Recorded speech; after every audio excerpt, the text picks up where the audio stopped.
दोस्तों 9 जुलाई 2023 को मुंबई के अंदर एक बहुत ही अजीब सा हादसा हुआ, जहां अल्ताफ शेख, जिसने बहुत ही मेहनत से बैंक में कैश मैनेजर की जॉब हासिल की थी, उसके अंदर भाई बहुत ही जल्दी अमीर बनने का भूत सवार हो गया और उसने एक खुराफाती प्लान भी की। उसने अपने ही बैंक पे डाका डालने का सोचा और क्योंकि वो एक कैश मैनेजर थी, इसी वजह से पैसे के बारे में उसे सब कुछ पहले से ही पता था कि बैंक अपनी पैसों को कहाँ पे रखता है, कैसे ऑपरेट करता है, ये सारी बातें उसको पहले से ही पता था। इस बात का फायदा उठाते हुए सबसे पहले उसने बैंक की सीसीटीवी कैमरास ऑफ कर दिए और एक सीक्रेट रास्ते से वो बैंक के करोड़ों पैसे तिजोरी से गायब कर दिए। और बात यहाँ पे खत्म नहीं हुआ, वो खुद जाके पुलिस स्टेशन में इस चोरी की एक रिपोर्ट भी दर्ज करवाई ताकि उसके ऊपर कोई भी शक न जाए। और जाहिर सी बात है, इसके बाद पुलिस ने अपनी इन्वेस्टिगेशन स्टार्ट भी कर दी। लेकिन भाई आखिर में अल्ताफ अपने ही प्लान से खुद पकड़ा गया, जहां उन्होंने क्लियरली ये बताया कि वो बचपन से ही भूखमरी और गरीबी से बड़ा हुआ है, इसीलिए वो रातों रात अमीर बनने के लिए नेटफ्लिक्स की popular web series Money Heist को देखकर इंस्पायर होकर अपने ही बैंक को लूट डाला ताकि वो जिंदगी भर ऐशो आराम की जिंदगी जी सके। अब ये चीज गलत तो है, लेकिन इस बात से भी हम लोग मुकर नहीं सकते कि गरीबी भाई किसी को भी अच्छी नहीं लगती। लेकिन क्या गरीबी से बाहर निकलने के लिए ऐसा शॉर्टकट अपनाना जरूरी है? क्या इससे बाहर निकलने के लिए कोई लीगल और इज्जतदार तरीका नहीं है कि जिससे हम अपनी गरीबी से बाहर निकल सके?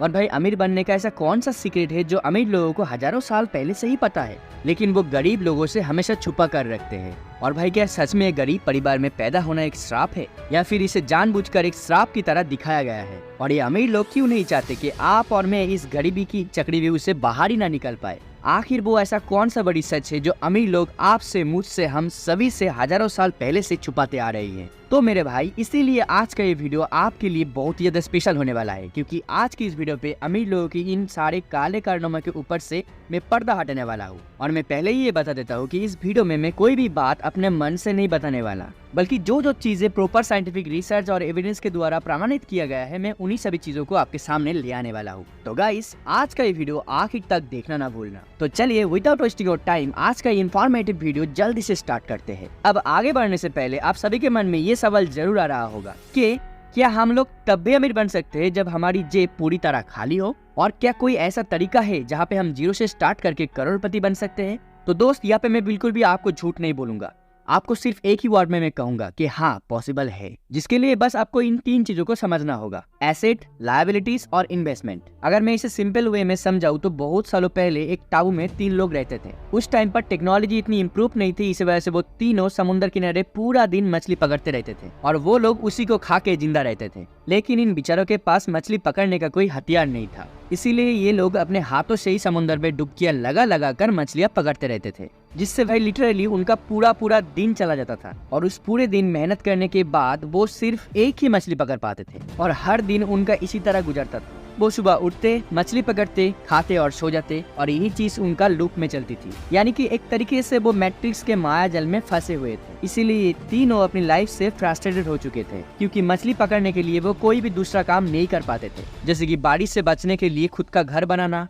ठंड से बचने के लिए खुद का अच्छा कपड़ा बनाना और समुद्र में दूर तक जाने के लिए बोट बनाना। इन शॉर्ट, वो अपने लिए एक लग्जरियस लाइफ तो चाहते थे, लेकिन भाई क्या किया जाए, पूरा दिन तो उनका पेट भरने के लिए ही चला जाता था और इसीलिए उनके पास अपनी लग्जरियस लाइफ बिल्ड करने का कोई समय ही नहीं बचता था। लेकिन एक रात जब वो 3 लड़के सो रहे थे, तब फ्रस्ट्रेशन के मारे एक लड़के को नींद ही नहीं आ रहा था। इसीलिए वो खड़ा हुआ और तुरंत बोलने लगा कि मुझे ऐसे भिखारियों वाली जिंदगी नहीं जीना है। आज से मैं अपने लिए एक लग्जरियस लाइफ बिल्ड करूंगा, जहाँ पे मेरा खुद का लेविश घर होगा, खुद का कपड़ा होगा और खाने के लिए ढेर सारा मछली होगी। इसीलिए उसने अपनी शांत दिमाग से सोचा कि वो अगर किसी तरह अपनी हाथ की पहुंच को बड़ा करके दूर से ही मछली पकड़ने का कोई औजार बना ले, तो भाई वो कम समय में बहुत ही आसानी से बहुत सारी मछली पकड़ सकता है, जिससे कि उसका टाइम बच जाएगा, तो वो अपने लिए कपड़ा और अपने लिए मकान भी बना पाएगा। और इसी सोच के साथ वो अगले दिन मछली पकड़ने नहीं गया। ये बंदा सीधा गया जंगल में और जंगल में जाके ऐसी चीज बनाने लग गया जिससे कि वो दूर से ही मछली को पकड़ सके। और जंगल में जाके वो लकड़ी और पेड़ों की मदद से एक बहुत ही अच्छा फिश पकड़ने का नेट बना डाला, जिसके इस्तेमाल से वो दूर से ही मछलियों को पकड़ सकता था। इसीलिए कि वो आज का ये पूरा दिन नेट बनाने में लगा दिया था, इसीलिए उसको भूखा ही सोना पड़ा। और इसको ऐसा करते हुए देखकर बाकी दोस्तों ने उसका बहुत मजाक उड़ाया कि क्या भाई डाइटिंग वाइटिंग कर रहा है क्या? लेकिन भाई उन दोनों को क्या पता था कि दूसरे दिन पूरा गेम ही बदलने वाला है। और ठीक अगले दिन ऐसा ही हुआ। इसने अपनी फिश नेट की मदद से पहले 1 घंटे में ही 2 मछली पकड़ लिए, जिसे देखकर बाकी के 2 बंदे शॉक्ड हो गए। और शाम होते होते एवल ने मछलियों का ढेर लगा दिया और बाकी दोनों दोस्त पूरा दिन मेहनत कर करके सिर्फ एक ही मछली पकड़ पाए। और उस रात एवल ने पेट भर के खाना खाया। और क्योंकि एवल के पास अभी बहुत सारे मछलियां थी, इस वजह से उसके पास और भी बहुत सारे अपॉर्चुनिटीज बढ़ गए कि अब उसे हर दिन मछली पकड़ने की कोई जरूरत ही नहीं है। वो हफ्ते के 1 दिन मछली पकड़ता था और बाकी के दिन आराम से अपने लिए कपड़े और मकान बनाने में लगता था। और सिर्फ यही नहीं, वो पानी में चलने वाले बोट भी बनाने लगा था। साथ ही वो अपने फ्री टाइम में रिसर्च करके अपनी फिश नेट को और भी एडवांस बना दिया। और उसकी डेवलपमेंट देख के उनके मुंह में भी पानी आने लगा, जिसे देख के बाकी के 2 दोस्त एवल के पास उसकी फिश नेट उधार मांगने चला गया। लेकिन एवल ने साफ मना कर दिया कि कहीं इसके 2 दोस्त ने अगर इसकी फिश नेट को तोड़ दिया तो, या फिर अगर ये दोनों तिगरमबाजी लगा कि इस नेट को वापस ही नहीं दिया तो। इसीलिए एवल ने साफ मना कर दिया कि मैं तो नहीं देने वाला। लेकिन बहुत ज्यादा रिक्वेस्ट करने के बाद एवल एक शर्त पर राजी हुआ। उसने ये कहा कि चलो मैं तुम दोनों को एक एडवांस नेट बना के दूंगा, लेकिन इसके बदले में पूरा दिन तुम जो मछली पकड़ोगे उसका आधा मुझे देना होगा, क्योंकि इस काम में मेरा पूरा इन्वेस्टमेंट लगा हुआ है। इसी वजह से आधा प्रॉफिट तो मुझे मिलना चाहिए। और अभी जाहिर सी बात है कि पूरा दिन भूखा रहने से तो अच्छा है कि ये ऑफर एक्सेप्ट कर लिया जाए। इसीलिए ये दोनों दोस्त मान गए। इससे हुआ है कि दोनों दोस्त मिलके पूरे दिन में 50 मछलियां पकड़ी और शर्त के मुताबिक उससे आधी मछली वो दोनों रख लिए और आधे मछली वो एवल को दे दिए। अभी एवल ने ये देखा कि इतने सारे मछलियां घर में पड़े पड़े खराब हो जाएगी। इसी वजह से उन्होंने इस सभी मछलियों को अपने बोट पे लिया और दूसरे आइलैंड में जाके बेचने लगे। और भाई अभी तो उसे मछली पकड़ने के लिए बाहर भी जाने की कोई जरूरत ही नहीं पड़ती थी, क्योंकि वो काम तो उसके दोस्त उसके लिए कर रहे थे ना। इसीलिए देखते ही देखते एवल इस आइलैंड का फिशिंग टाइकून बन गया और अभी बस वो मैनेजमेंट करते हुए अपनी लग्जरियस लाइफ को एंजॉय करता है। और अभी आपको ये लग रहा होगा कि ये कोई मनगढ़ंत कहानी है, क्योंकि ऑथर पीटर सिफ ने अपनी book how an economy grows में बाकायदा पूरी दुनिया की कॉम्प्लेक्स इकोनॉमी को एक सिंपल स्टोरी का स्वरूप देके हम सभी के साथ शेयर किया, जहाँ पे वो क्लियरली अपना सीना ठोक के ये बताते हैं कि गरीबी कोई श्राप नहीं है, बल्कि ये एक तरीके से आशीर्वाद ही है। लेकिन तब जब आप एसेट, लायबिलिटीज और इन्वेस्टमेंट की सभी तरीकों को अच्छी तरह से समझ जाओगे, जैसा इस कहानी में एवल ने किया। और जिनको एसेट और लायबिलिटीज के बारे में नहीं पता है तो मैं उनको बता दूं,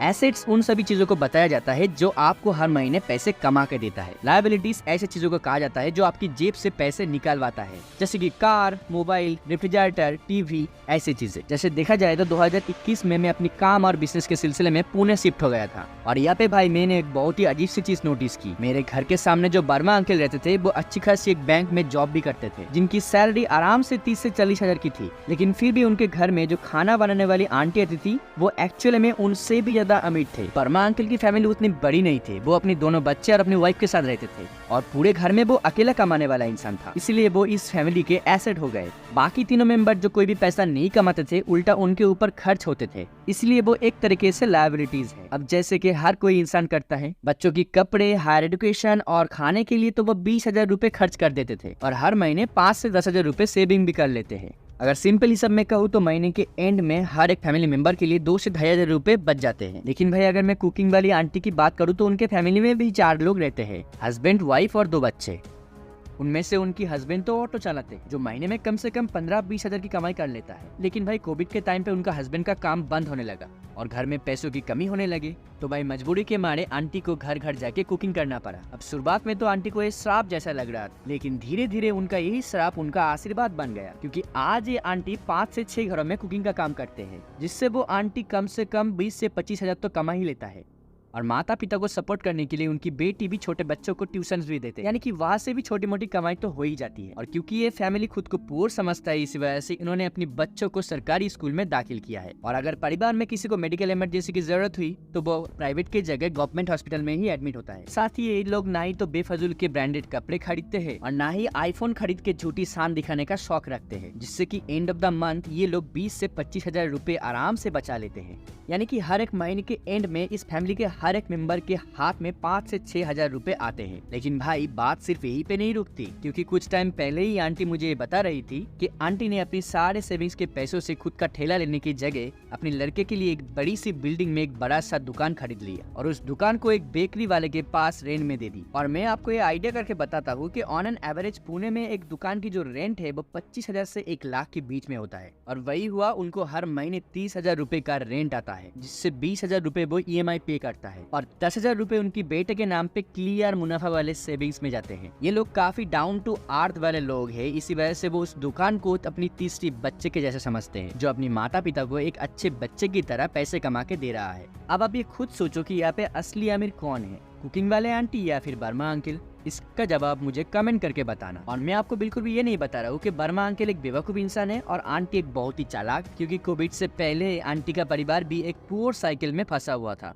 लेकिन भाई कोविड में अचानक से आई हुई मजबूरी के वजह से ही उनको पता चला कि कैसे एसेट, लायबिलिटीज और इन्वेस्टमेंट का इस्तेमाल करके आप आसानी से करोड़पति बन सकते हो, यानी कि इस गरीबी की ट्रैप से आप निकल सकते हो। और ये कोई नई बात तो नहीं है, हमारे पुराने एंशियंट भारत में ऐसा ही होता था। तब पूरी फैमिली एक साथ रहती थी और बच्चे से लेके बूढ़े सभी लोग काम करते थे। इसीलिए तो पुराने जमाने में हमारी भारत को सोने की चिड़िया कहा जाता था, क्योंकि तब सभी लोग कमाई करते थे, पूरी फैमिली एक साथ ग्रो करती थी। लेकिन फिर आ गया अंग्रेज और उन्होंने कर दी सबको डिवाइड, और आजकल तो सभी न्यूक्लियर फैमिली में ही रहती है, जहाँ पे कोई एक बंदा काम करने वाला होता है और 100 लोग खाने वाला होता है। तो भाई आप ही बताओ कि ग्रोथ कहाँ से होगी? और ऐसे तो कभी बन ही नहीं पाएगा। आप खुद चाहे किसी भी क्लास में हो, लेकिन अभी अगर आपको ऐसा लगता है कि आपके पास पैसे कमाने वाला कोई स्किल नहीं है, तो ऐसे में आप AI और ChatGPT की मदद ले सकते हो, जिसमें भाई आप दिन के इजीली 2 से 3 घंटे काम करके आप एक अच्छी खासी कमाई भी कर सकते हो। और ऐसा हजारों लोग कर रहे हैं, तो आप भी कर सकते हो। लेकिन भाई यहाँ पर भी काफी सारे लोग आके अटक जाते हैं।